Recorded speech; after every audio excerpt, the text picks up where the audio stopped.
Muito boa noite a todos. Eu convido para que nós possamos elevar os nossos pensamentos ao Mestre amado Jesus, agradecidos pela oportunidade da vida, por mais um dia que se finda, por essa semana que por hora se inicia.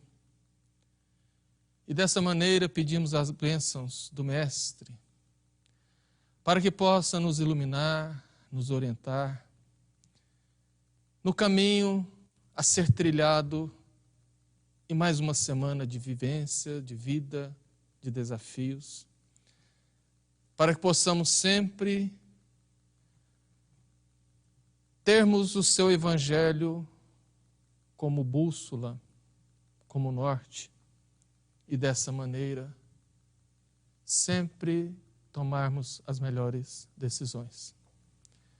Rogamos as bênçãos para todos os irmãos do Brasil, do planeta, e as bênçãos para esse trabalho desta noite, que por ora, em nome de Deus, se inicia. Que assim seja. O nosso tema da noite foi escolhido entre uma série de questionamentos, porque o mês de maio, aqui no Centro Espírita Allan Kardec, é reservado para reflexões acerca dos temas que envolvem a família. E já há alguns anos, mais precisamente há 3 anos, esse tema de mediunidade na infância e na adolescência tem sido recorrente. Nós, então, fizemos uma enquete junto a vários pais, mães e avós de crianças que estão na evangelização e de outras casas espíritas. E dessa maneira nós separamos as 6 perguntas que mais se repetiram dentro dessas que os pais elaboraram, o que denota as maiores dúvidas acerca do tema. E essa noite nós vamos tentar, então, elucidar essas dúvidas, tecer reflexões sobre essas questões que envolvem a mediunidade na infância, na adolescência e na juventude. Uma das perguntas mais recorrentes é se as crianças podem ser médiuns. Vejamos, quando nós buscamos em Atos, capítulo 2, versículos de 14 a 17, Paulo anota nesse trecho: Pedro, porém, pondo-se em pé com os 11, levantou a sua voz e disse-lhes: Homens judeus, e todos os que habitais em Jerusalém, seja-vos isto notório e escutai. Estes homens não estão embriagados, porque Pedro falava do momento do Pentecostes, onde estavam reunidos várias pessoas em uma sala, e de repente, como narra Paulo, línguas de fogo começaram a aparecer do teto e se dividirem e irem até aquelas pessoas que começaram ali a falar em línguas diferentes. Só que tem uma diferença.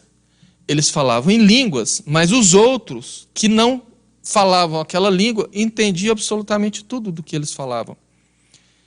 Então começaram a assustar, estranhar, e Pedro então diz: Esses homens não estão embriagados como vós pensais, sendo a 3ª hora do dia. Mas isto é o que foi dito pelo profeta Joel. E nos últimos dias acontecerá, diz Deus, que do meu espírito derramarei sobre toda a carne, e os vossos filhos e as vossas filhas profetizarão, e os vossos jovens terão visões, e os vossos velhos sonharão sonhos. O profeta Joel já anunciava há 400 anos antes de Cristo a possibilidade de existir mediunidade em jovens. E a história, quando nós vamos buscar, ela está recheada de casos de mediunidades em crianças, em jovens, em adolescentes. O próprio Novo Testamento está recheado.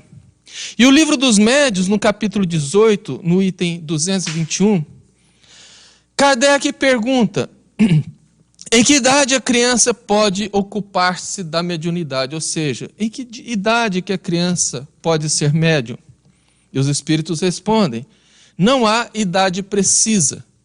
Tudo depende do desenvolvimento físico e ainda mais moral. Há crianças de 12 anos a quem tal coisa afetará menos do que algumas pessoas feitas. Os espíritos dizem que existe sim a possibilidade de ter mediunidade e que ela não necessariamente se apresenta dentro de uma faixa etária, porque isso depende do desenvolvimento moral do espírito. Em outras palavras, da evolução no caso do exercício da mediunidade ostensiva. Mas aqui deixa claro a existência da mediunidade. Nós vemos durante a história, por exemplo, o caso de Joana d'Arc, a pequena jovem da pacata Domremy na França, que narra a história que ela apresentou as suas primeiras manifestações mediúnicas aos 14 anos. As irmãs Margaret e Kate Fox, de 14 e 11 anos, que foram as responsáveis pela primeira anotação com cunho científico de manifestações mediúnicas, quando houve no vilarejo de Haysdeville, nos arredores de Nova York, a manifestação de ruídos naquela casa que a família havia encontrado em 1847. Praticamente 10 anos antes da codificação do Espiritismo, já prenunciando ali que algo viria no mundo.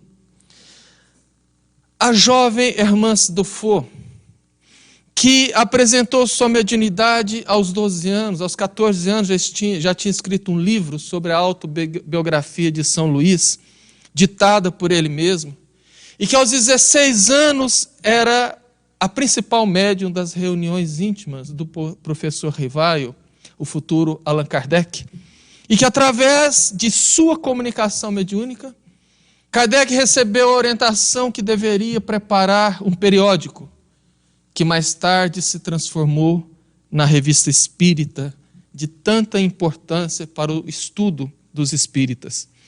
E mais recentemente, exemplos muito conhecidos dos espíritas, como Chico Xavier, Divaldo Franco e a dona Ivone do Amaral Pereira. O Divaldo apresentou sua mediunidade desde muito cedo, e ele narra em sua biografia a convivência com o espírito Paraguaçu, que era o espírito de um índiozinho que convivia com ele, o ajudando, orientando e protegendo nas fases da infância. E o interessante é que à medida que ele crescia, o índio também crescia. Até o ponto que já na adolescência ele não percebia de tanta naturalidade, que era a convivência com o pequeno indígena, espírito de indígena, que na adolescência ele então se apresenta para Divaldo e diz: esse é o nosso último encontro. E Divaldo fica chocado, e ele então revela que ele era um espírito e que ele estaria, enfim, se preparando para reencarnar e que havia cumprido a sua missão. A dona Ivone do Amaral Pereira, que foi uma das médiuns mais importantes no trato da mediunidade referente aos suicidas, porque ela era uma ex-suicida, inclusive por mais de uma vez, narra a sua biografia que desde muito cedo ela via o espírito do seu pai da reencarnação anterior. E aquilo fazia com que ela convivesse com o pai antes, criando conflito com o pai atual. Mas ela via com extrema naturalidade, como qualquer um de nós vemos pessoas. E o Chico, que é o maior exemplo que nós conhecemos, entre tantas coisas, convivia com a sua mãe desde que ela desencarnou. Porque antes dela desencarnar, ela havia dito: olha, Chico, ele era uma criança, 4 anos, eu vou passar por um período de ausência. Vão me colocar numa caixa e vão dizer que vão me enterrar, mas eu não vou não, Chico. Eu vou para um lugar e tão logo eu tiver condições, eu retorno para ter com você. E ele, como uma criança, encarou aquilo com naturalidade. Ela desencarnou, foi sepultada. E certa vez estava uma tempestade muito forte, com relâmpagos, numa noite, onde os raios cortavam os céus e clareava tudo, e Chico, como uma criança naturalmente assustada, entrou debaixo do forro da mesa para se esconder. Quando de repente o espírito da sua mãe levanta a toalha e fala: Chico, por que está escondido? Ah, mamãe, estou com medo. Não, Chico, venha cá. Ela então pega o Chico pela mão, leva lá fora e mostra a sinfonia divina da tempestade na noite e fala: Chico, não temas as coisas de Deus. E ali então começa a continuidade, de certa forma, da sua educação através da mediunidade. Mas mesmo com tantos exemplos, mesmo com toda a história recheada, a mediunidade na infância é tisnada de muitas dúvidas, é tisnada de muitos achismos, de muitas curiosidades e principalmente grandes equívocos. Os grandes equívocos, na sua grande maioria, se dá por conta de lamentáveis casos de mediunidade em crianças de famílias não espíritas. E que pelo desconhecimento da mediunidade faz com que essas crianças sejam tratadas de maneira errada. E muitas vezes diagnosticadas com TDAH, esquizofrenia e tantos outros. Não que não existam esses casos ou que esses casos sejam todos mediunidade, não. Nós vamos ver mais à frente as diferenças. A segunda pergunta que mais foi recorrente nessa pesquisa é se a mediunidade não deveria ser apenas coisa de adulto. E a mãe anota: afinal, meu filho deveria viver como uma criança. Vejamos bem, quem são nossos filhos? O poeta Khalil Gibran, fez um poema muito bonito, onde ele diz: vossos filhos não são vossos filhos, são filhos e filhas da ânsia da vida por si mesma. Vêm através de vós, mas não de vós. E embora vivam convosco, não vos pertence. E o poema muito belo discorre o assunto que deixa bastante claro, segundo Khalil, que os nossos filhos não são nossa propriedade. Não são fruto de uma divisão do nosso próprio corpo. São individualidades. E a doutrina espírita chancela dizendo que sim, que nós emprestamos os nossos corpos enquanto mães para que ele possa vir ao mundo. Mas ele não é parte de nós. E é uma alma que habita um corpo. Tanto é verdade que se nós formos observar todos os filhos de uma família, muitos pais às vezes dão a mesma educação para cada um dos filhos. E eles dão cada um deles para uma coisa diferente. Demonstrando que são individualidades, que são personalidades diferentes. E que às vezes, como diz Kardec, aqueles espíritos que estão no corpo de uma criança são espíritos muito mais antigos, muito mais velhos do que os espíritos dos próprios pais. E aí alguém pergunta: então para lá, se eles são espíritos mais antigos, por que então da infância? Primeiramente, é um processo natural do desenvolvimento do corpo biológico. Mas alguém pergunta: não, tudo bem, mas não poderia ser como os animais, que têm uma infância muito curta, nascem e dali, quase imediatamente ou poucas horas depois, já ganham o mundo e começam a se virar sozinhos? Deus não erra. E existe um motivo para que essa infância seja dessa maneira. Em O Livro dos Espíritos, na questão 383, Kardec pergunta: qual é para o espírito a utilidade de passar pela infância? E a resposta: o espírito encarnado, para se aperfeiçoar, é mais acessível durante esse tempo. As impressões que recebe e que podem ajudar o seu adiantamento, para o qual devem contribuir aqueles que estão encarregados da sua educação. Joana de Ângeles fala que um dos motivos da infância larga Um dos motivos para que a criança conviva com os pais durante um longo período é para que tenha tempo de incutir naquela criança novos valores. Ela fala que Deus oferece um filho como uma massa de modelar, flexível, para que os pais, através da sua educação, possam ir moldando a nova personalidade. Porque, segundo Emmanuel, aqueles novos valores, os mais nobres, incutidos durante a primeira e a segunda infância, após a adolescência principalmente, quando aquela alma que habita o corpo do filho for encarar a vida sozinho e tiver a oportunidade de ser chamado a colocar em prática a sua própria personalidade, aqueles valores novos preponderarão. E Emmanuel, no livro O Consolador, na pergunta 109, responde: até os 7 anos, o espírito ainda se encontra em fase de adaptação para a nova existência que lhe compete no mundo. Nessa idade, ainda não existe uma integração perfeita entre ele e a matéria orgânica. Suas recordações do plano espiritual são por isso mais vivas, tornando-se mais suscetível de renovar o caráter e estabelecer novo caminho na consolidação dos princípios de responsabilidade, se encontrar nos pais legítimos representantes do colégio familiar. Ou seja, nesse período onde nós levamos praticamente 7 anos para completar a reencarnação, a criança, de maneira muito natural, interage com o plano espiritual. Ou seja, quanto mais nova, mais próximo das reencarnações da sua vida no plano espiritual antes de reencarnar. E quanto mais nova, ela tem uma percepção muito nítida da vivência e da existência do plano espiritual. E como esse mecanismo que permite essa interação entre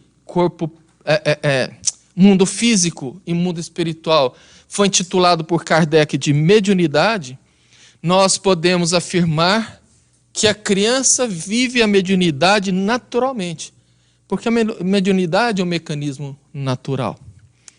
A terceira pergunta: como diferenciar se o meu filho é médium ou não? Como diferenciar se o que ele apresenta é mediunidade ou não? Santo Agostinho, no capítulo 14 e um pouco no 18 de O Evangelho segundo o Espiritismo, ele orienta em relação à educação que os pais devem observar a criança desde o berço para poder identificar ali o tipo de personalidade que tem aquele espírito. Porque a criança, sim, ela apresenta desde tenra idade quem ela é. Existem crianças extremamente dóceis, mansas, carinhosas, enquanto existem outros mais agressivos, mais arredios, mais nervosos. Existem crianças extremamente altruístas que vão com todo mundo, dão as suas coisas, e outras mais egoístas que querem tudo ali. E em relação à mediunidade, isso também serve. Porque da mesma maneira os pais precisam observar a criança em todas as fases da sua vida. Observar o que os filhos estão dizendo, o que os filhos estão brincando, o que os filhos contam sobre os seus sonhos, sobre o que eles veem, e analisar a veracidade no tocante a se aquilo tem uma certa lógica ou não. Analisar a discrepância entre o que acontece e a maturidade da criança. O que pode denotar que, geralmente, se ela está falando ou fazendo ou dizendo algo muito acima da sua maturidade, aquilo, obviamente, não é fantasia. Tem um caso muito interessante do Chico, que ele era uma criança de pouco mais de 4 anos, antes da sua mãe desencarnar, e ele estava junto com os pais e acompanhando os pais conversarem sobre o aborto que havia acontecido com a mulher ali da cidade, de Pedro Leopoldo. E eles então falando que a mulher havia praticado um aborto, que, portanto, aos olhos de Deus, ela poderia ser uma criminosa. E, de repente, Chico, uma criança, interrompe os dois e fala: não foi aborto. Aquilo ali, na verdade, foi uma nidação errada, onde o ovo promoveu uma gravidez ectópica e foi eliminada pelo organismo por ter se inserido no ponto errado. Obviamente os pais assustaram. Ué, o que é isso? Isso é uma criança? E ele então disse, não, papai, quem está me falando isso é esse homem que está aqui do meu lado e pedindo para falar para vocês. Então ali, lógico que isso foi um caso extremo, mas em situações como essas nós podemos começar a observar se aquilo que a criança vivencia pode ser uma fantasia ou não. Afinal, tudo acontece para a criança de uma maneira não tão natural que eles começam a ver espíritos e não se assustam. E quanto mais novos, mais isto acontece. Tanto é verdade que existem pesquisas sérias, feitas por universidades, por cientistas, que relatam casos de crianças que recordam da reencarnação anterior, que recordam da sua vivência no plano espiritual antes de reencarnar, ou recordam de culturas. Eu, Carvalho, conheço 3 casos. Um caso de uma criança que só conversa em inglês por volta dos 4, 5 anos de idade e que não conseguiu ainda aprender a língua nativa, porque ele é brasileiro, nasceu no interior da Bahia, aliás, no interior do Ceará. Conheço uma outra criança que fala inglês fluentemente de 4 anos, sendo que 70%, 80% da sua fala é em inglês. Ele brinca falando inglês, assiste os filmes, os desenhos que ele escolhe na Netflix, no idioma original. Ele apenas fala português quando está conversando com os pais ou com outras pessoas. E conheço uma outra criança que falava francês e que teve muita dificuldade. Hoje conversa português, porque já é um adulto, com sotaque francês. E nunca estudou francês. Por esse motivo, é que Kardec afirma em O Livro dos Médiuns que as crianças naturalmente não têm medo dessa vivência com os espíritos, porque são tranquilos, são acostumados. Na verdade, a questão medo, ela nasce quando nós vamos amadurecendo, entrando na adolescência, começamos a ouvir aquelas histórias de fantasmas, de almas penadas, de filmes de terror.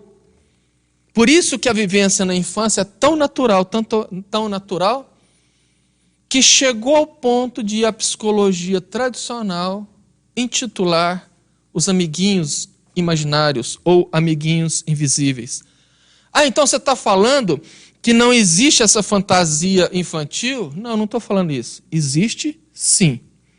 No entanto, a linha que separa a fantasia das questões relativas à mediunidade é tão tênue que é um claro escuro que sem nenhuma observação não tem como definir. E desconhecer o mecanismo da mediunidade nesse caso pode levar, como leva, a diagnósticos de algum tipo de transtorno mental ou transtorno comportamental. Mas é bom que se diga que nós não estamos afirmando que todo transtorno mental ou comportamental é mediunidade. Obviamente, existem os fatores físicos, os fatores psíquicos, as doenças, os transtornos que assolam o espírito que habita aquele corpo, principalmente se ele for uma alma extremamente endividada com as leis divinas. Por isso que é difícil identificar o que é mediunidade do que é doença, do que é transtorno. Apenas com muita observação, apenas com muito cuidado e principalmente com o conhecimento da mediunidade e de como ela manifesta, é que se pode afunilar a investigação e definir por descarte, né? Do que pode ser, do que não pode ser. Eu conheci uma jovem quando ela já estava com seus 23 anos, e ela tomava remédio controlado desde os 4. Ela ia ao psiquiatra regularmente e tomava remédios para conter as manifestações que ela tinha, que eram diagnosticados como seríssimos transtornos. Ela conheceu a doutrina espírita, passou a frequentar os bancos do centro espírita, passou a estudar, fascinou-se com a doutrina, começou a estudar a mediunidade e 4 anos depois a trabalhar numa reunião mediúnica. Nunca mais teve que tomar remédio. E é bom que se diga que ninguém tirou os remédios dela. Ela por si só, sentindo a melhora, foi se afastando, até o ponto dela ficar quase 1 ano sem voltar ao médico e não sentir nenhuma necessidade e ter alta médica. Do outro lado, eu conheço também o caso de uma mãe que peregrinou com a criança dela em tudo quanto é lugar que falava assim, ali tem tratamento espiritual para o seu caso. Até que, se rendendo à gravidade das manifestações, inclusive convulsivas, que o filho apresentava, ela procurou o médico e no exame de imagem atestou que o problema dele era realmente físico. Por isso que Kardec orienta que nós não devemos imputar a determinadas situações cunho espiritual. Dizer que tudo é efeito espiritual. Nós precisamos inicialmente descartar as questões físicas. Somente através desta maneira que nós podemos, por descarte, como eu disse, definir se é mediunidade. A pergunta número 4. Tudo indica que meu filho é médium. Devo levá-lo ao centro ou a uma reunião mediúnica? Vejamos.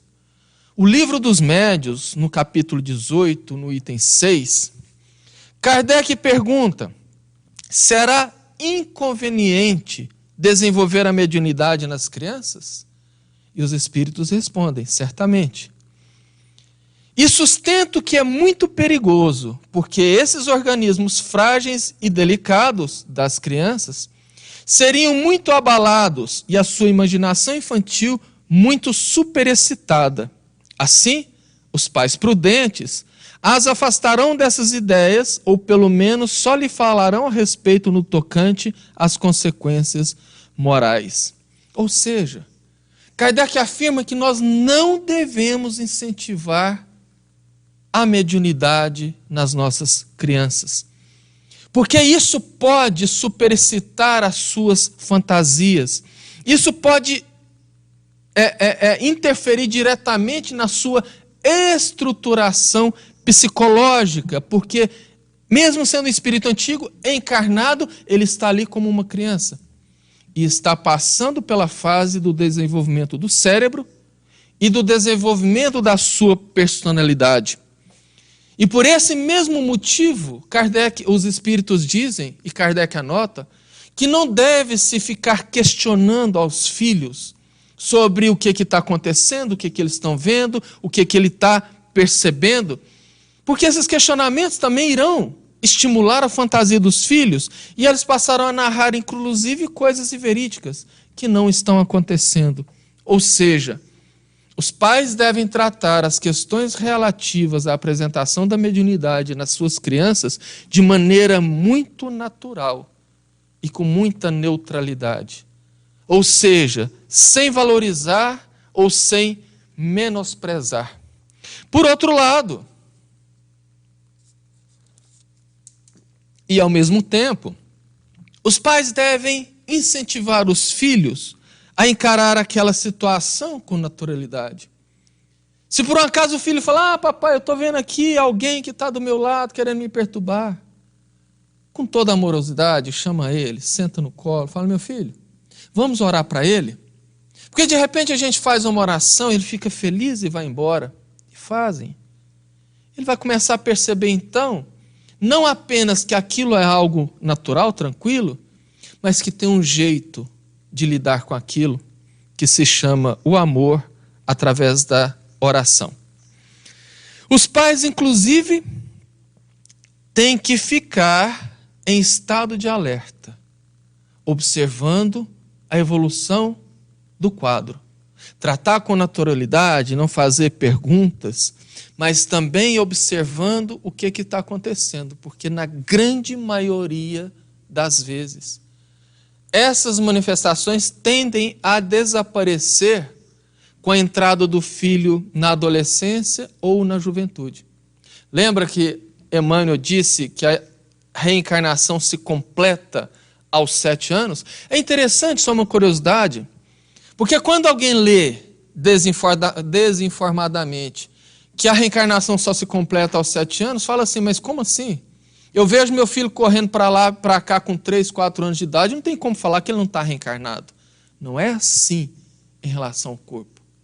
Na década de 1990, que foi considerada a década do cérebro, a ciência apresentou para o mundo que, para não aprofundar muito na ilustração, porque não temos tempo, que o cérebro humano só completa as suas funções aos 7 anos de idade. O que equivale a dizer que o cérebro humano só está funcionando em sua plenitude aos 7 anos de idade. A pergunta número 5. Eu posso inserir o meu filho numa reunião mediúnica? Pergunta bastante delicada. Nós devemos lembrar que Kardec afirma que para se participar de uma reunião mediúnica, primeiramente precisa haver muito estudo, para que aquele participante compreenda o que está acontecendo e saiba como agir frente às diversas situações que vão acontecer. No entanto, ele fala também que um grupo mediúnico, ele precisa ser coeso, onde pessoas que participam tenham amizade, afinidade, respeito entre eles e principalmente disciplina. E aqui que a coisa pega.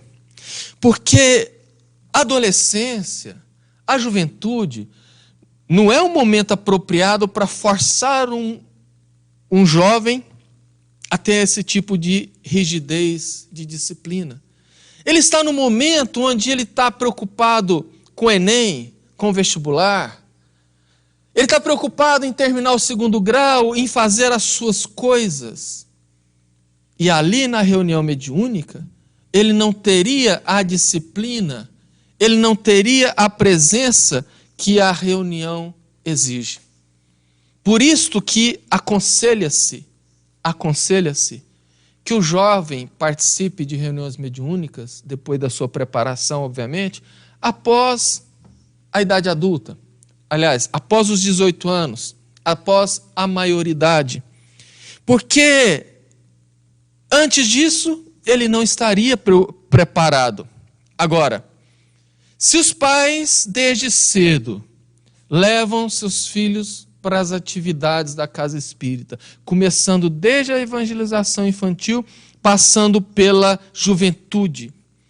Se os pais ensinam a prática da moral, a prática da caridade, dando os seus próprios exemplos, promovendo uma vida principalmente psíquica saudável ao filho, a mediunidade no filho vai se desenvolver de maneira muito tranquila. Porque, ao contrário que muitos espíritas pensam e às vezes até afirmam, a mediunidade não se desenvolve numa reunião mediúnica. Porque se fosse assim, só existiriam médiuns espíritas, não existiam médiuns de outras reuniões, porque eles não participam de reuniões mediúnicas. O desenvolvimento da mediunidade se dá na medida que acontece o desenvolvimento moral e psicológico. E aqui tem uma confusão muito clara entre os espíritas, entre o desenvolvimento e a educação. Muita gente chega com alguém transtornado por questões, principalmente de obsessões, numa casa espírita, precisando de socorro, buscando socorro no atendimento fraterno. E o atendente, equivocadamente, depois de fazer ali sua catarse, fala, não, ele está precisando desenvolver uma mediunidade. Não. Ali está nítido e notório que a mediunidade está mais do que desenvolvida. O que ele precisa é de disciplinar, de educar a mediunidade. E nesses casos de obsessões, de transtornos, Kardec orienta que não precisa e nem deve ir à reunião mediúnica. O obsidiado não pode, inclusive, participar da reunião mediúnica sobre o preço de tumultuar psiquicamente a reunião. Não precisa da presença física. Os mentores vão até o obsidiado e faz, ou em outras palavras, não é necessário a presença do obsidiado na reunião, segundo o livro dos médiuns. A próxima pergunta. Meu filho tem tido sonhos terríveis, acorda gritando, narra visões de monstros ou de pessoas tentando atacá-lo. O que seria isto? Em A Gênese, no capítulo 14, no item 46, Kardec anota: a obsessão decorre de uma imperfeição moral que dá ascensão a um espírito mau. Ué, então criança tem obsessão? Sim.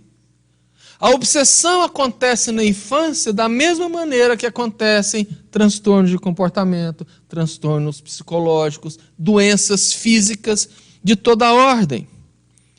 Porém, em situações extremas, os pais devem inicialmente descartar, como eu disse anteriormente, qualquer possibilidade de questões físicas ou psicológicas. Questões de ordem física, por exemplo.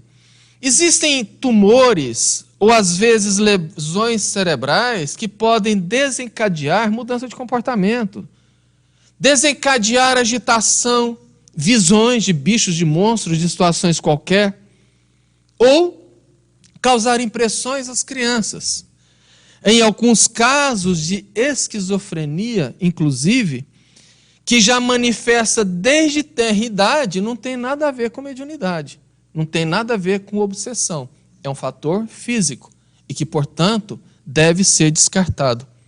Os de ordem psicológica, aí é mais complexo.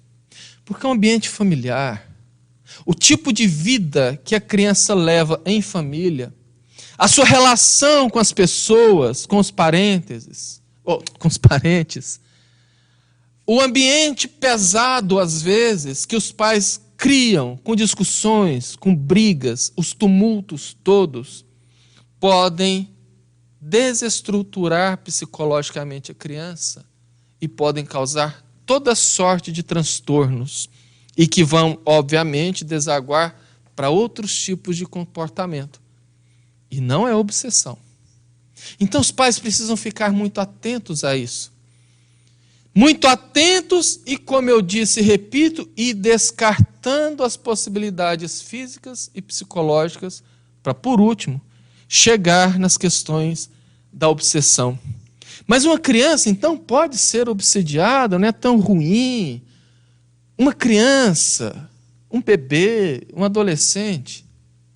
Não nos esqueçamos que o corpo pode ser de uma criança, mas a alma que habita é uma alma milenar, que traz a sua história, que traz, inclusive, os seus delitos e os seus crimes e que, não raras vezes, é identificado pela antiga vítima, que agora torna-se algoz porque vem cobrar aquilo que ele acha de direito. E ali, sim, tem uma obsessão.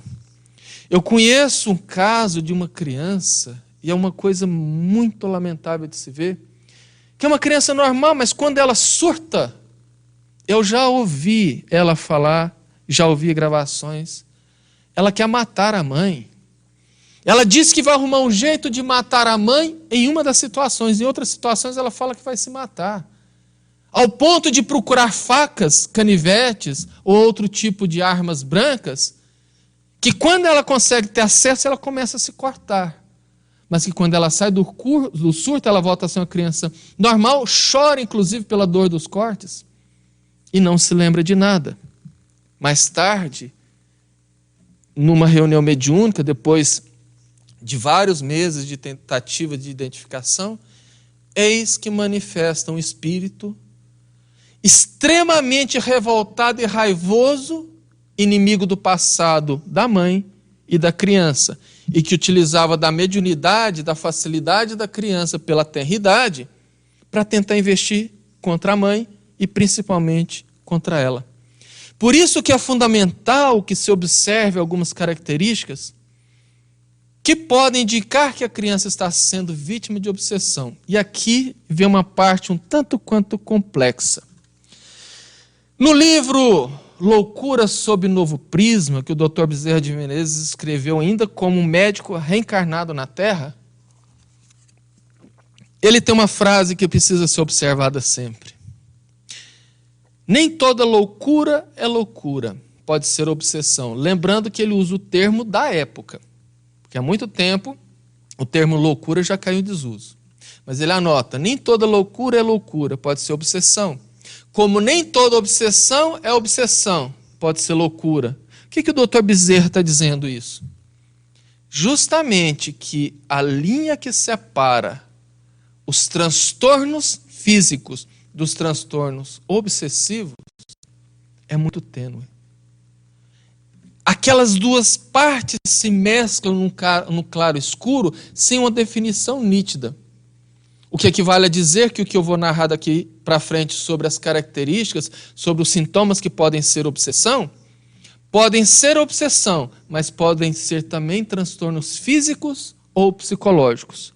Portanto, são sintomas de obsessão das crianças: as perturbações do sono, o terror noturno, uma inquietação acima do normal, medo acima do normal, irritação, principalmente as irritações repentinas, uma agressividade fora do que é natural daquela criança, mudanças bruscas de comportamento, depressão, complexos, dificuldades no aprendizado e, principalmente, ideação suicida. E aqui a gente entra num campo muito perigoso, que eu diria um campo minado, porque é extremamente grave, principalmente no momento que nós estamos vivendo e que nós estamos vendo assustados o aumento de número de suicídios entre jovens, adolescentes e crianças. Só que isso não é por acaso. Quando nós vamos estudar os livros base da doutrina, nós encontramos em Obras Póstumas, na sua segunda parte, um livro que foi editado em 1866, no capítulo 27, intitulado Regeneração da Humanidade. Kardec deixou anotado e foi editado pós-mortem, onde ele diz: e como se não se operasse com bastante rapidez a destruição, os suicídios se multiplicarão em proporções inauditas, até entre as crianças.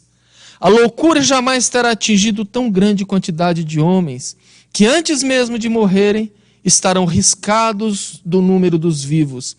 São esses os verdadeiros sinais dos tempos, e tudo isso se cumprirá pelo encadeamento das circunstâncias, como já o dissemos, sem que haja a mais ligeira derrogação das leis da natureza.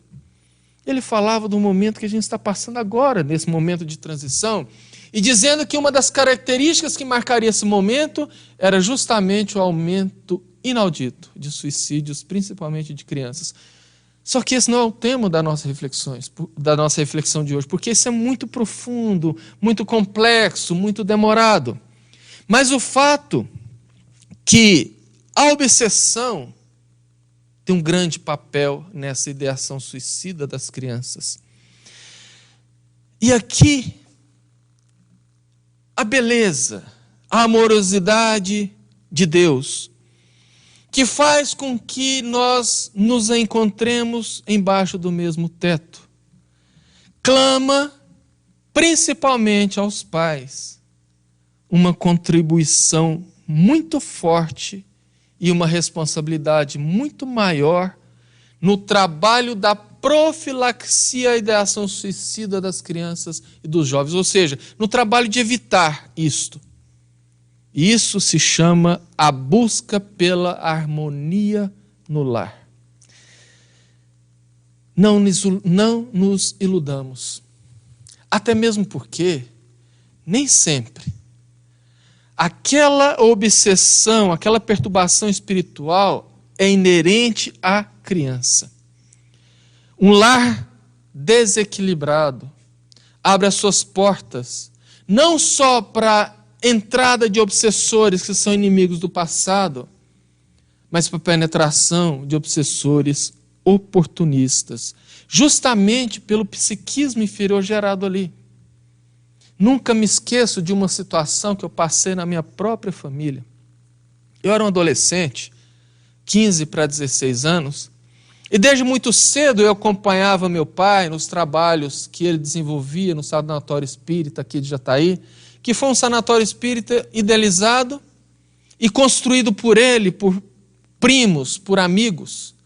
Inclusive o lote onde era o sanatório, meu pai havia comprado quando era solteiro para que construísse a nossa casa, e ele mesmo doou para que pudesse construir aquele grande hospital psiquiátrico, que eles iam para lá no final de semana, depois do expediente, pegar na colher de pedreiro e ajudar a erguer a obra, justamente pela falta de dinheiro.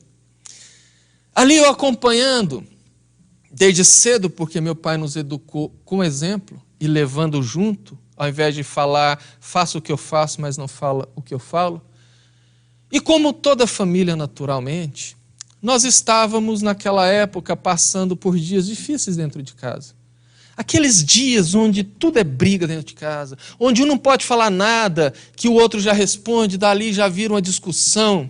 A minha mãe extremamente nervosa e o meu irmão mais novo, o Rúbio, que era um bebê na época, com esses sintomas do terror noturno, não dormia à noite, não deixava ninguém dormir, durante o dia era aquele tumulto e estava pesado.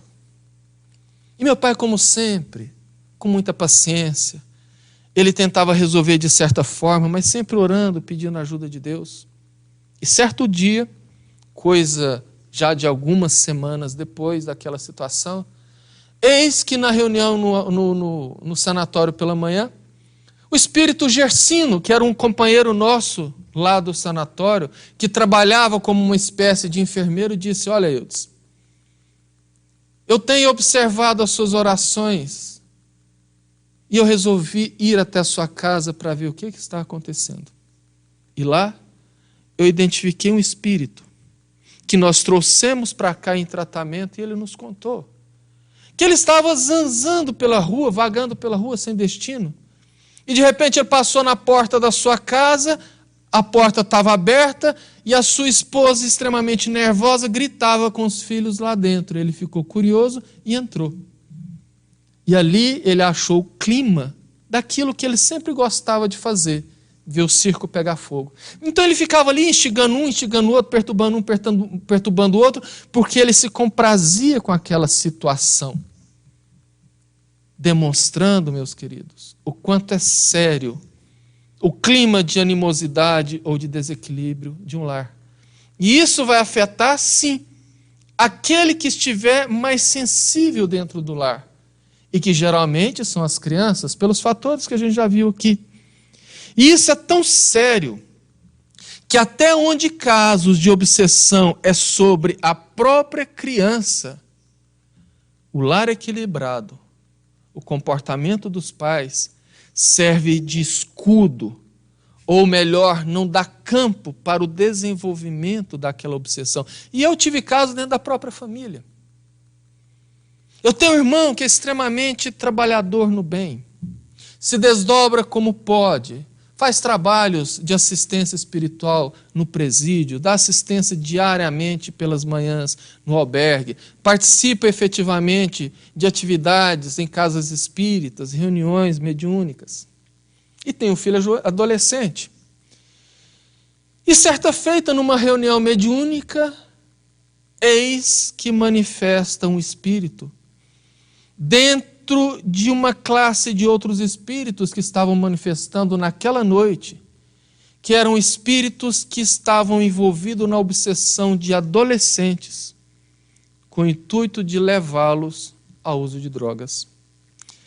E ele nem atendeu o espírito, nem manifestou através do meu irmão, mas ali ele teve a notícia posteriormente, que aquele espírito atendido estava extremamente frustrado porque a missão dele era levar o meu sobrinho, filho do meu irmão, ao uso de drogas, porque ele e um outro grupo ficavam nas escolas aproveitando o psiquismo daquelas crianças principalmente através do uso de redes sociais, para que quando elas dessem uma brecha, eles entrariam ali com a influenciação, induzindo-os ao uso do álcool inicialmente, porque dali ao uso de drogas é um pulo. No entanto, a atitude que meu irmão tomava frente ao bem, o seu trabalho do psiquismo, da educação mental, não permitiu com que ele conseguisse acessar o meu sobrinho, demonstrando a importância do trabalho no bem, a importância da evangelização infantil, porque denota também uma mudança de psiquismo da criança e do jovem, e principalmente do culto do lar. São 3 itens. O trabalho no bem cultiva, entre outras coisas, a simpatia dos bons espíritos, que vendo que nós estamos tentando nos melhorar, que nós estamos tentando nos superar em auxílio do próximo, se simpatiza conosco e passam a nos ajudar. Da mesma maneira que nós vemos, por exemplo, um funcionário que é extremamente esforçado, que veste a camisa da empresa, que faz a sua parte, o patrão simpatiza e passa a ajudá-lo. Assim acontece com os bons espíritos.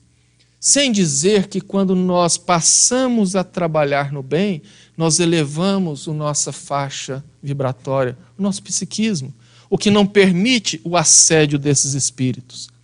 Na evangelização, a criança que é levada desde cedo tem contato com as informações necessárias e da maneira correta, adaptada para a sua maturidade, sobre a realidade do que está acontecendo com ela. Agora, é importantíssimo uma coisa. Não basta ir lá no centro, ou na igreja, ou no templo, porque as religiões cristãs geralmente têm os seus trabalhos de evangelização, e tudo que eu disse aqui vale para qualquer religião e para quem não tem religião também. Quando os pais simplesmente levam a criança e não participam, não completa o processo.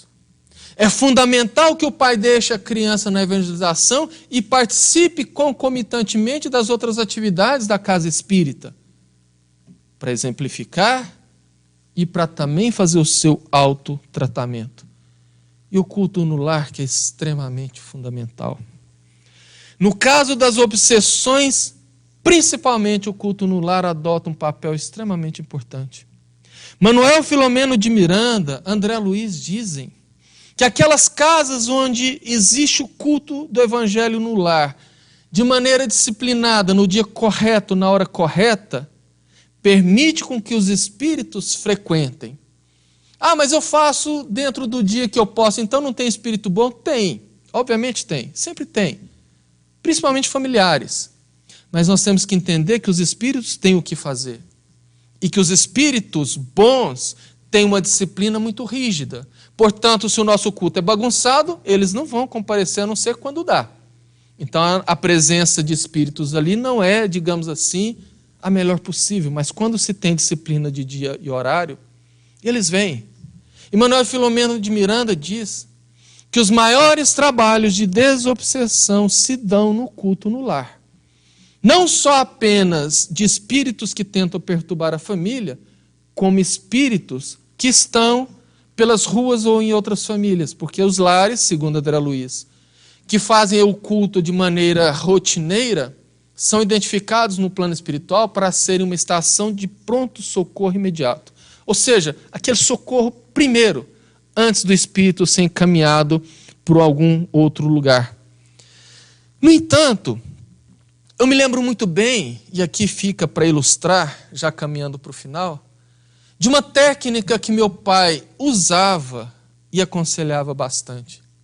Nesses casos de dificuldade, de perturbação muito da criança, quando a criança estiver dormindo à noite, entre no quarto com cuidado, em silêncio.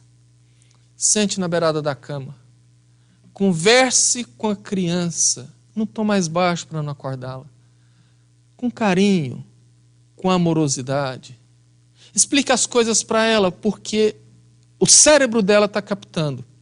Mas, principalmente, ela em espírito desdobrado do corpo, tem mais lucidez, tem mais capacidade de captar aquelas informações e as vibrações de amorosidade e carinho do pai ou da mãe. Sem falar que, havendo ali um espírito obsessor ligado a ele, aquelas palavras também servem para ele. Os pais podem, se for o caso, se a luminosidade permitir, até ler uma página do Evangelho, porque serve sim de doutrinação para todos eles. Sabemos nós, espíritas, que nós, todos que vivemos debaixo de um mesmo teto, trazemos sérios compromissos entre nós.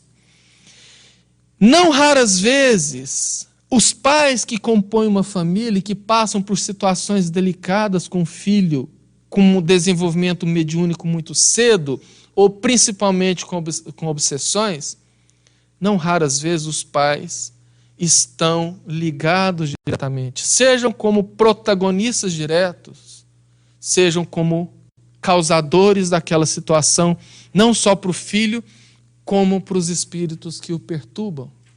Nós sabemos também, através de Emmanuel, que os médios são espíritos extremamente endividados. Emmanuel, no livro intitulado com o mesmo nome Emmanuel, que foi o primeiro livro que ele escreveu através de Chico Xavier, deixa bastante claro. Os médiuns são espíritos que faliram gravemente em reencarnações passadas e que receberam a mediunidade como oportunidade de redenção e de reparo dos graves delitos. E se a mediunidade ostensiva manifesta na criança mais cedo, lembrando que nós devemos descartar tudo aquilo para chegar à conclusão que é a mediunidade, isso denota um grande compromisso espiritual com as leis divinas, não só da criança, quanto da família. E por isso que a busca do equilíbrio no lar, por isto que a busca e a luta constante para a harmonia no lar, por isto que a correção do comportamento dos pais, principalmente no tocante aos vícios, leia-se álcool dentro de casa, principalmente tocando a relação entre os cônjuges, o respeito, o carinho, a atenção, a reciprocidade, são elementos fundamentais para se evitar a obsessão, não só infantil, mas no adolescente, nos jovens e nos adultos. E em casos mais graves, sim, deve-se buscar o auxílio da casa espírita.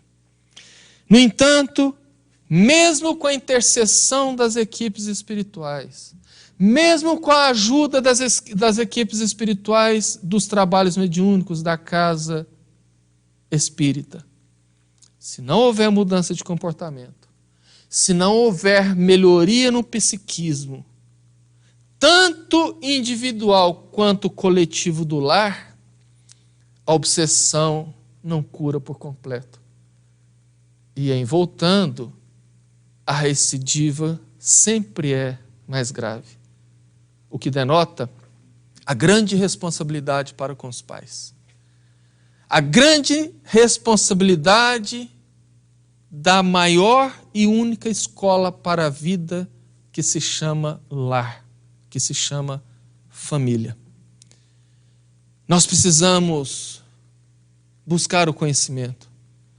Nós precisamos nos avaliar, fazer a reforma íntima, trabalhar, ajudar, auxiliar.